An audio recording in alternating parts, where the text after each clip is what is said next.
since a year ago. I moved to Nashville, put together a band, got my first record deal offer, signed with CAA, did my first big tour, wrote 1 million songs. And I feel like I'm a little bit closer to figuring out who I am and what I want to do with this. I mean, I feel like I'm going to keep changing over time. I think most artists do, but right now I feel like I know what I want to do for the next couple of years, and so I'm just going to keep writing songs and, you know, keep going until I get there.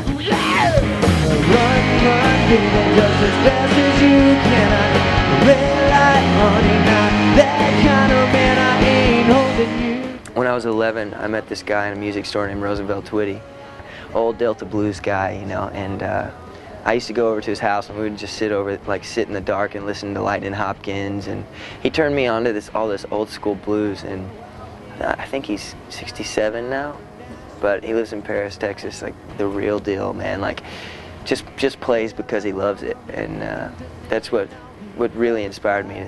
Man, it like lit this fire in me, and I was obsessed with blues forever.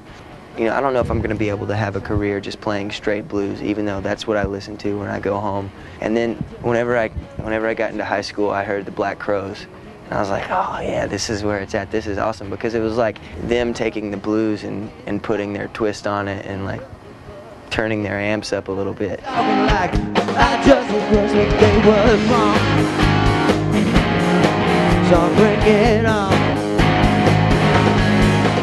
I write a lot by myself. I mean, a lot with my friends.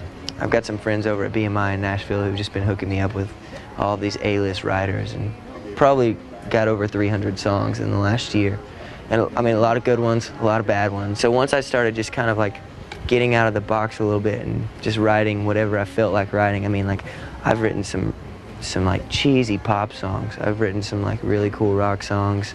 Even messing with like writing country, it's just about like getting it out. It's like a lot of times you have to write the songs that make you go, okay, well, that's not it.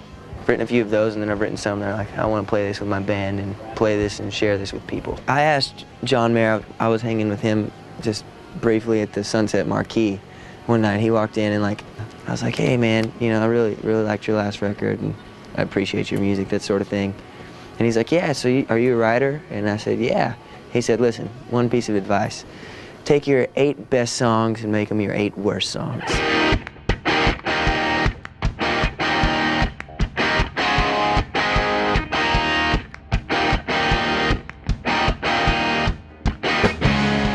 I was playing at Claptons Crossroads thing in Chicago. I was on the side stage, and Robert Knight came up. He's a brilliant photographer, and came up, he's like, I want to put you in this documentary. And he told me that Jeff Beck was in it, that Carlos Santana was in it, and Steve Vai, and like all these amazing artists that I look up to, and it turned out to be a really big thing for me. And I'm in it with a lot of my heroes, and Mr. Twitty's in it, and I think it's a really cool thing. But through that, I ended up, you know, moving to Nashville. We signed with CAA. I put together the band, started touring, writing songs, and we weren't really trying to talk to labels, but they just kind of started coming around.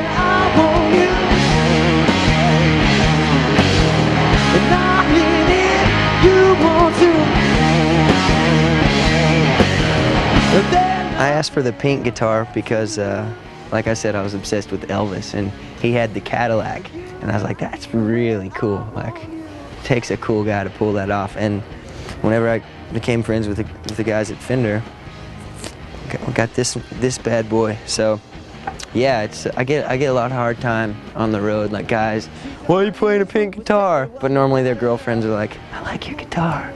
So it works out good. It's already been refretted. These have been replaced 5 or 6 times, and it's been set up numerous times. I take it into James Pennebaker there at Fender in Nashville, and he's like, well, what happened now? You know? I played through a Vibra King. I normally have that and like the extension cabinet, and I've got a 59 Bassman that I take. And then I run this distortion mic through Blues Junior. I've got one of the little red ones.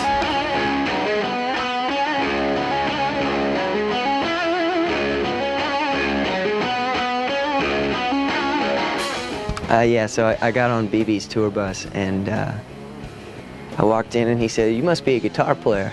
And I said, yes, sir. He said, come over here. And he grabbed my hands and he held my hands and we talked for a few minutes.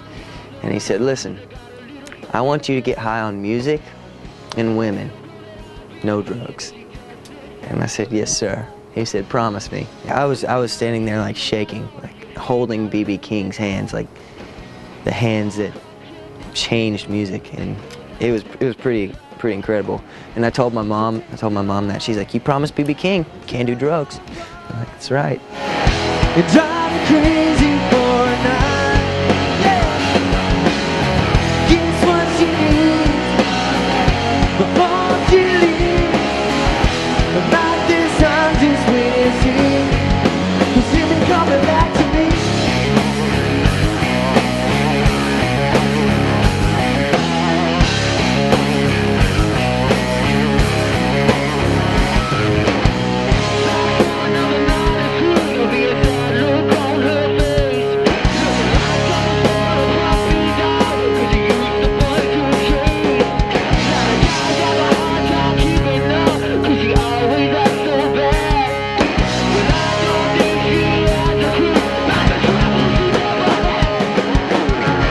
So take your heart and turn it apart and drive crazy for a night.